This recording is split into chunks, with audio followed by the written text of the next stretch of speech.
Hello everyone, it's Justine. Today I'm going to make a really pretty card using the Southern Magnolia die, and this is from Spellbinders and it's part of the Victorian collection by Susan Tierney Cockburn. It is just a really pretty die and I cannot wait to make this flower three-dimensional with the toolkit that is also from Susan Tierney Cockburn and Spellbinders as well. If you're not familiar, the toolkit looks like this, and it comes with a few wonderful tools, and the ones that I like the most are this two-in-one that is of course from Spellbinders, and then we have the ball, little ball on the end, big ball on the other side, and then we have this piece here. Now I haven't used this before, so I'm going to give it a go today and see what happens.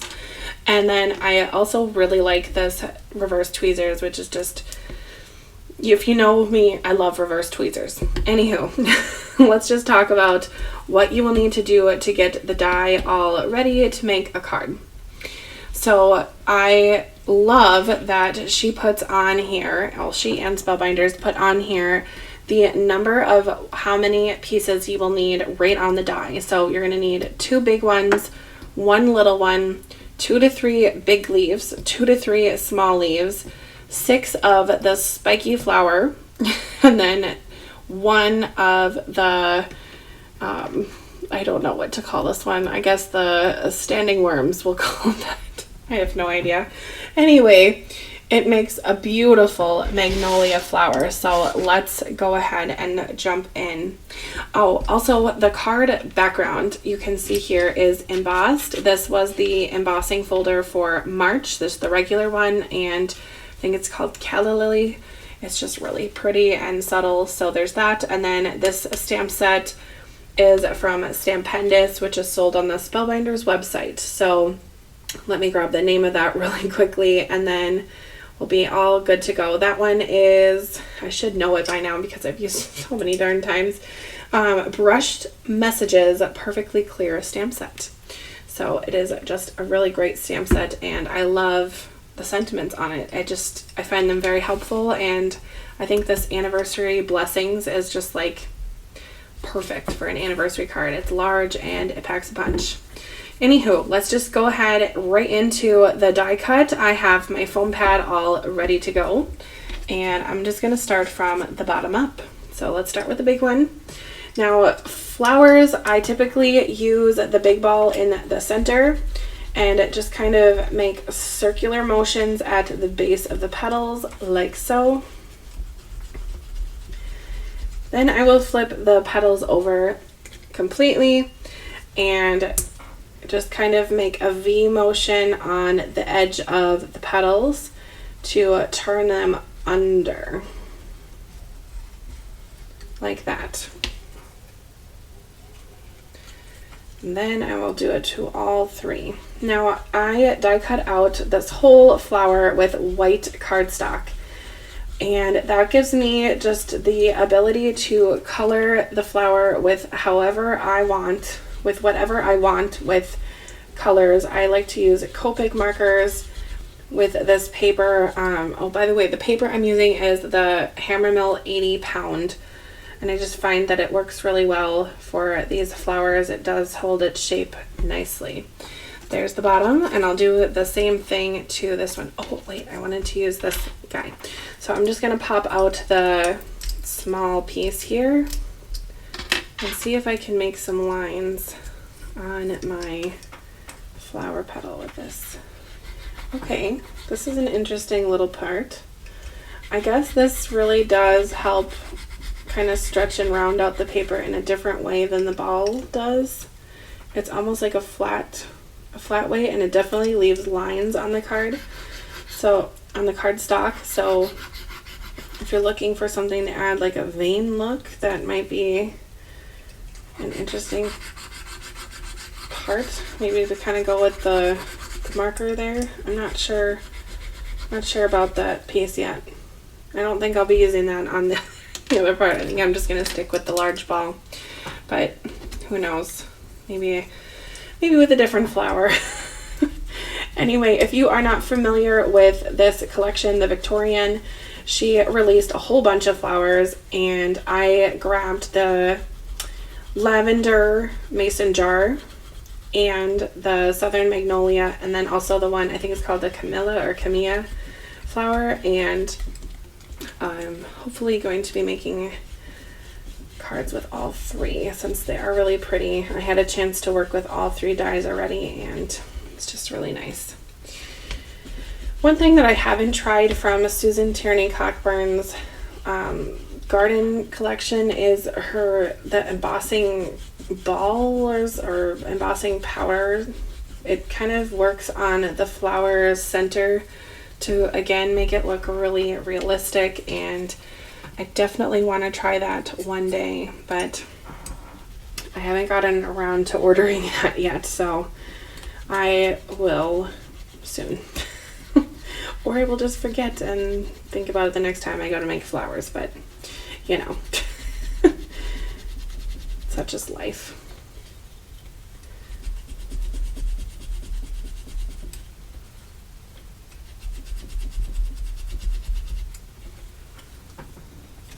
Okay, then with the pokey flowers, I will just do a quick round on those just to give it some of that big dimension. Again, I just go in a circle like so.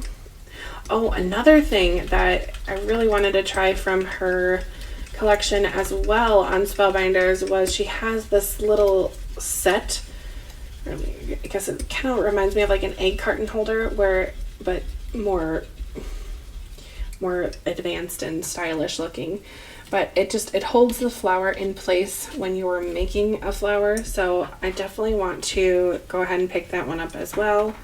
So we will see maybe when I order the embossing powder, I will do that as well.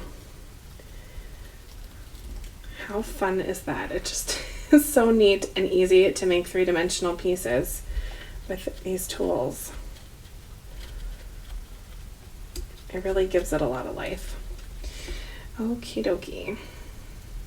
Okay, that's going to be bent up later. All right, now let's do the leaves. I did want to do like a dark but vibrant leaf. I don't remember what colors I used. Let's think.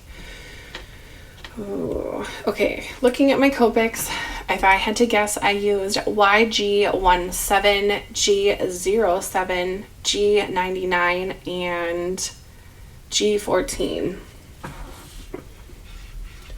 For leaves, I like using the small and large ball just to give the flower petals, just to give the flower leaves a little bit of a vein look. I like to go down the center and then just kind of do a couple quick little notches, nothing too crazy.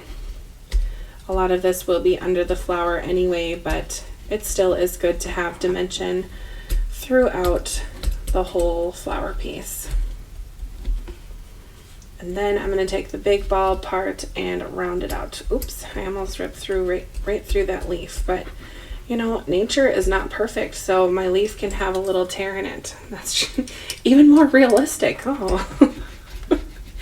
Okay, at the base of the leaves, I'm going to just go down and push down so the paper comes up. Then I'm going to flip the petal over and push down so the paper goes down on the back.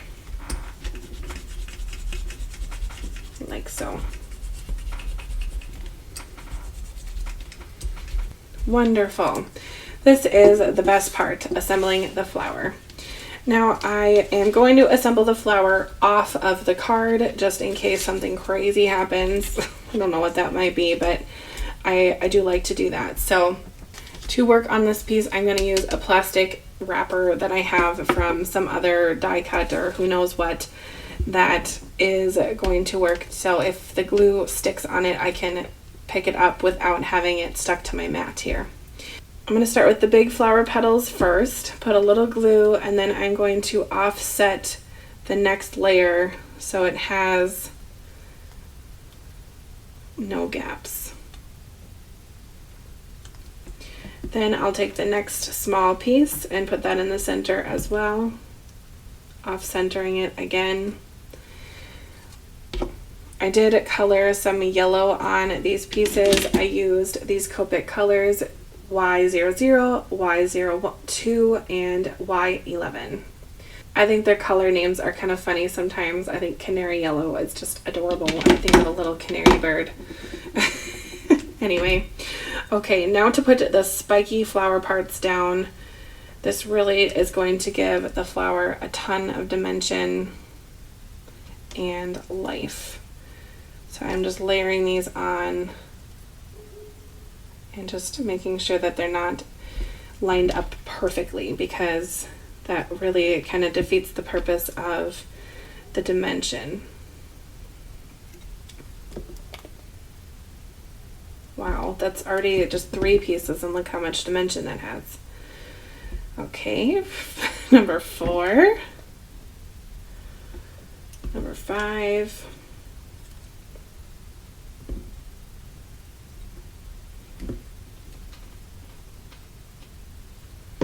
number 6. Now this card really did remind me of my cousin. One of my cousins got married at a place called the Magnolia Gardens. So I thought of her at this time. And I was looking at a real magnolia flower, and some of the pieces that stick out like this are white and some are yellow. So that's why I left the back white and the front yellow. So I'm just kind of fluffing it a bit, just so it looks a little more alive. And then I'm going to stick that right in the center.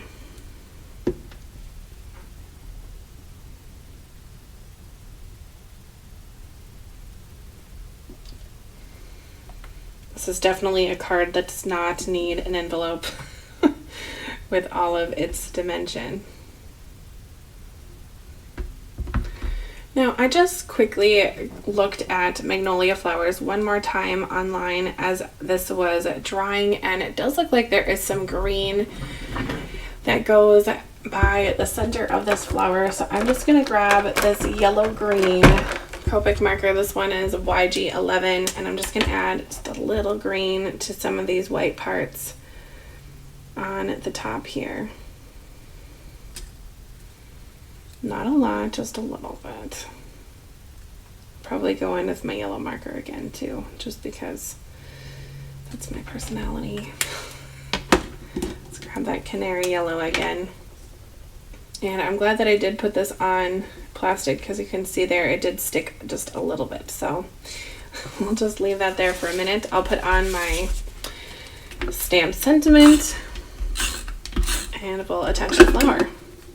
Now you can see here I used some embossing powder on that sentiment. I love to use the Versamark black ink and then use clear embossing powder to emboss basically everything, because it just is such a clean emboss and I don't have to worry about any flecks falling off or anything like that. So that's my go-to embossing method.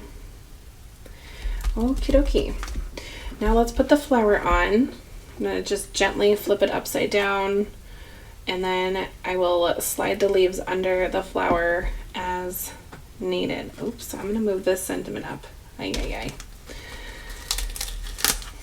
I don't know why, but this tape runner is not as sticky as I thought. And when I planned this card, I did have this sentiment kind of justified on the left on the top, because this flower is pretty big. Okay, just gonna push down so that glue sticks. Lovely. Wow, that flower looks so pretty. Okay, I'm gonna have 4 leaves. I know it's an even number, such is life.